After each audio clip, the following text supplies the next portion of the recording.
أهلا بكم. اليوم سأحكي لكم عن شخصية من أهم الشخصيات في العالم، ولكن قبل أن نخوض في رحلتنا الشيقة تلك، لما لا نسرد عليك عزيزي المشاهد مقتطفات من ماضي هذا الرجل. هو رجل يبلغ من العمر 53 عاما. انفصل والداه وهو في الابتدائية، وتزوجت أمه من رجل آخر، لكن المفاجأة أن زوج أمه تبناه وأعطاه اسمه، بل كان له تأثيرا كبيرا في نجاحه. ترى من هو؟ هذا الرجل هو جيف بيزوس، مالك شركة أمازون العالمية.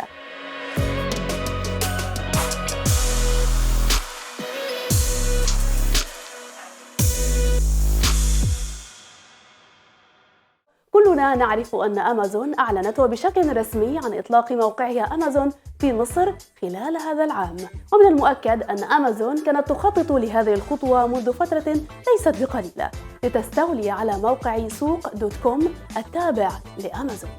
ولكن قبل أن أقص عليك خطط أمازون عزيزي المشاهد وأهدافها في مصر، دعني أخبرك من هو جيف بيزوس وكيف بدأ في مشروع أمازون.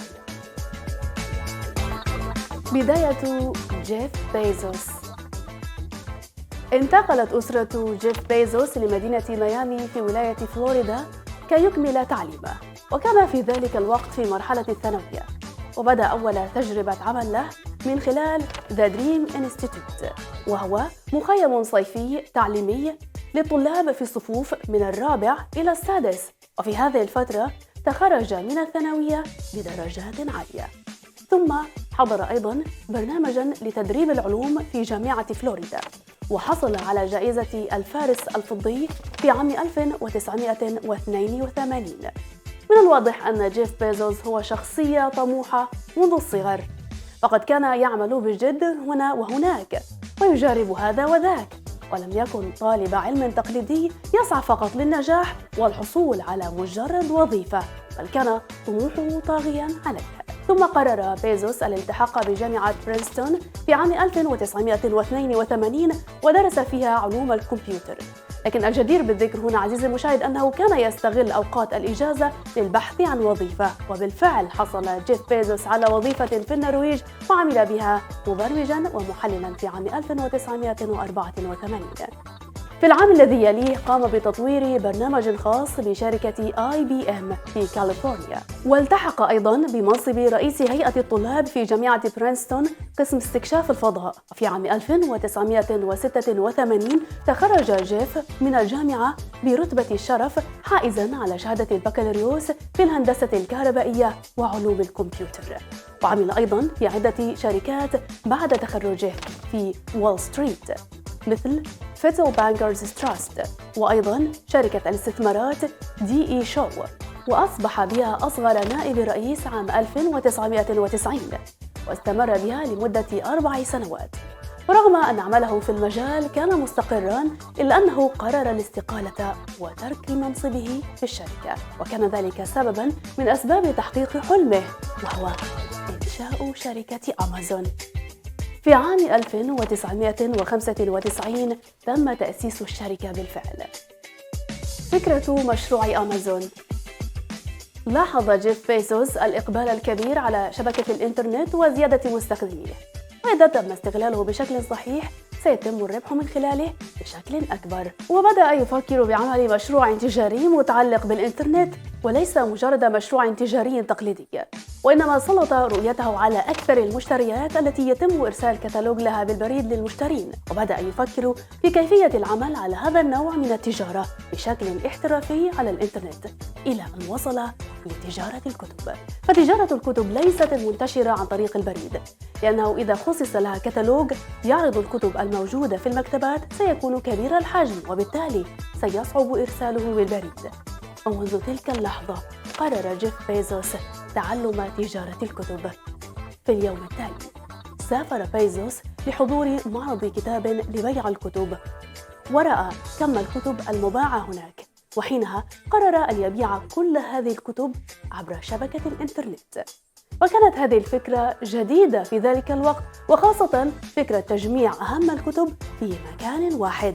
ولكن انتبه عزيزي المشاهد، كل ذلك كان يخطط له جيف بيزوس قبل تقديم استقالته من وظيفته، ووقتها حاول أن يعرض فكرته على زملائه في الشركة، لكن الفكرة لم تلفت أنظارهم حتى وصل الأمر لمديره في العمل قائلاً: إن كل هذه المحاولات جميلة لأشخاص الذين لا يملكون وظيفة جيدة مثلك، ولكن في النهاية قرر جيف بيزوس اتخاذ القرار الحاسم، وهو أن يقدم استقالته ويترك وظيفته ويتفرغ للبدء في مشروعه الجديد، وهو بيع الكتب عبر شبكة الإنترنت، ويحقق جزء من أمنياته والتي كانت عبارة عن امتلاك شركة أو عمل خاص به، وكانت زوجته في ذلك الوقت هي أكبر المشجعين له في اتخاذ هذا القرار المصيري لتحقيق طموحه. استقر اسم الشركة على أمازون بعد تغييره 3 مرات. ترى ما سر الاسم؟ سميت الشركة بهذا الاسم نسبة إلى نهر الأمازون لكثرة فروعه، ويعني تحديداً ما يطمح له جيف بيزوس، وهو الانتشار في مشروعه تماماً كما نهر الأمازون. ورغم أن المحللين توقعوا عدم قدرته على منافسة المتاجر التقليدية، إلا أنه تجاوز منافسيه في وقت قصير جدا ووقت قياسي. ففي عام 1997 أعلن جيف بيزوس عن موقعه بشكل رسمي. توسعات أمازون في الشرق الأوسط. في مارس من عام 2017 وضع جيف بيزوس يديه لأول مرة في الشرق الأوسط عندما استولى على موقع سوق دوت كوم. كان موقع سوق حينها شركة إماراتية مقرها الرئيس في دبي، وهي شركة رائدة في التجارة الإلكترونية في الوطن العربي.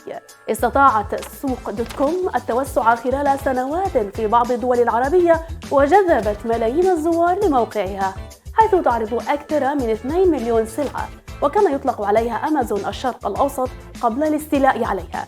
يقال أنه تم الاستيلاء عليها ولم يتم إعلان الصفقة في ذلك الوقت، وأن جيف بيزوس دفع ما بين 650 إلى 750 مليون دولار أمريكي ليستولي على سوق دوت كوم. ما الفائدة التي تعود على أمازون عند التوسع في الشرق الأوسط؟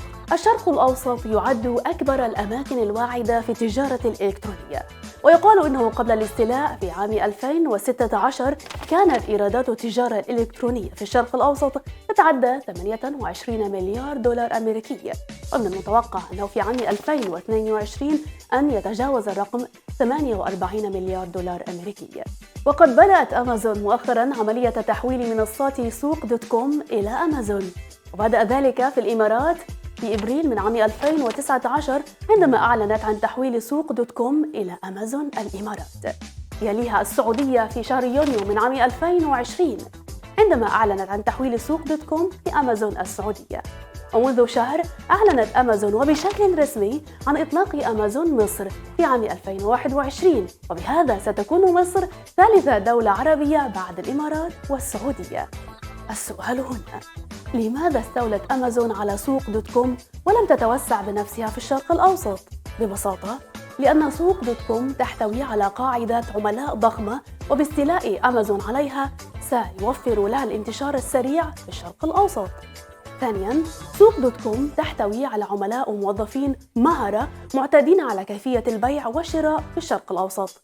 أما ثالثاً والأهم، فعمليات سوق دوت كوم أقرب نظير لأمازون، وكان ذلك سبباً قوياً للاستيلاء عليها ببساطة. صرح عمر الصاحي المدير العام لأمازون في مصر وسوق دوت كوم بأن إطلاق مركز أمازون لشركاء البيع في مصر يعتبر خطوة مهمة جداً لدعم الشركات المصرية المحلية وتوفير فرص أكبر لتوسيع أعمالها والوصول لملايين العملاء. يقال إن بيان أمازون الرسمي يدعو جميع البائعين في مصر بتسجيل حساباتهم الآن عن طريق مركز أمازون لشركاء البيع، وتلك هي أداة أمازون المخصصة لإدارة أعمال البائعين. ويدعو أيضاً البائعين المسجلين مسبقاً في موقع سوق دوت كوم أن يصلوا حساباتهم عن طريق أداة شركاء البيع وأن يتأكدوا من صحة تلك البيانات. حسناً، إذن ماذا سيحدث إذا تحولت سوق لأمازون مصر؟ سيحدث الكثير. أولاً، سيحدث تطور كبير للموقع وإضافة ملايين المنتجات الجديدة وتطبيق قوانين ومعايير أمازون العالمية للبائعين والمشترين، وسيكون هناك بالطبع عروض وخصومات وشحن مجاني لم تتمتع به مصر من قبل. ثانياً، سيتمتع المستهلك المصري بتجربة استثنائية عبر تسوق أونلاين، ستكون تجربة بالتأكيد مختلفة. يقال إن أمازون تبني بنى تحتية لوجستية ضخمة خاصة بها. وبالحديث هنا عن اللوجستية عزيزي المشاهد، هناك أهمية لهذه الكلمة لما نتطرق إليها، فهي ببساطة فن وعلم إدارة تدفق البضائع والطاقة والمعلومات والموارد الأخرى كالمنتجات والخدمات وحتى البشر من منطقة الإنتاج إلى منطقة الاستهلاك. تمتلك أمازون مركز تلبية طلبات رئيس ب15 محطة توزيع منتشرين في أنحاء الجمهورية المصرية، وستزيد المنشآت الضخمة بمرور الوقت. الجدير بالذكر هنا، إذا كنت صاحب منتج مبتدئ في الحرف اليدوية الصغيرة إلى المنتجات الضخمة، وعليك التسجيل في مركز أمازون لشركاء البيع. وإذا أردت شحن بضائعك للعملاء فعليك إرسالها الآن لمركز شحن أمازون لتصبح جاهزة وقت الانطلاق أو انطلاق الموقع. ومن الجيد أن خدمات أمازون التي توجد على الموقع ستكون مثل خدمات أمازون برايم، وتستطيع الشراء مباشرة من موقع أمازون أمريكا، وسيصل الشحن مباشرة دون أي وسيط. كل هذه الفوائد وأكثر ستعود على المستهلك أو العميل المصري. أما بالنسبة للبائع، فالتحول لأمازون مصر سيسمح للشركات المحلية والبائعين الأفراد الوصول لملايين العملاء، وبالتالي سيفتح أمامهم سوقاً ضخماً يبيعون فيه كل منتجاتهم. إذن ما خطورة أمازون في مصر؟ بالطبع ستتأثر كل الجهات والمنصات الأونلاين التي تمتلك نفس النمط التجاري مثل أمازون، ومن المتوقع أن تفشل أمام العملاق أمازون. والسؤال الأهم هنا، ما خطورة أمازون مصر بالتحديد على غيرها؟ بالطبع ستتأثر كل الجهات والمنصات الأونلاين التي تمتلك نفس النمط التجاري مثل أمازون، ومن المتوقع أن تفشل كل هذه المنصات المنافسة أمام العملاق أمازون. السؤال هنا، ترى إلى أي مدى ستنجح أمازون مصر؟